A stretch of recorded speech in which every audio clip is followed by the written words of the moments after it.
presented by Madhuri Films.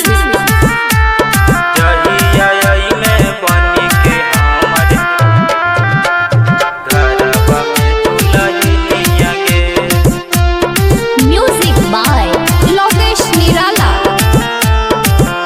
Madhuri Recording Studio, Sharbada. बेची के ताड़िया सुने सुगनिया ले दे बौना के नथुनिया गे। बेची के ताड़िया सुने सुगनिया ले दे बौना के नथुनिया गे। जहिया यही में बनी के हमारे घरवा में दुल्हनिया गे। जहिया यही में बनी के हमारे घरवा में दुल्हनिया गे।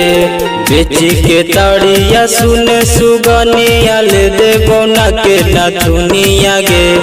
जहिया यही में बनी के हमारे घरवा में दुल्हनिया गे। जहिया यही में बनी के हमारे घरवा में दुल्हनिया गे। जहिया यही में बनी के हमारे घरवा में दुल्हनिया गे। पाँव पयलिया काने में बलिया ले देबो उठे के लालिया गे।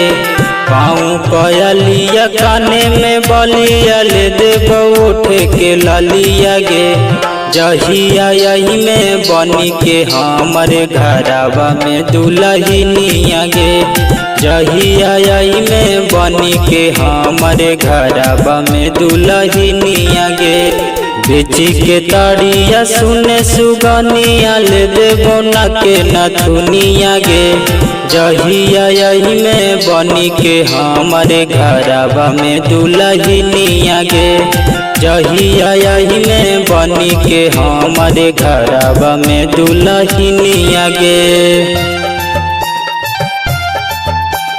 जहिया यही में बनी के हमारे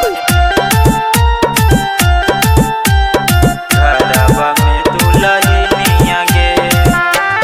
हियो मगहिया शुभम सिंघानिया जाना हो पूरा बिहारिया गे।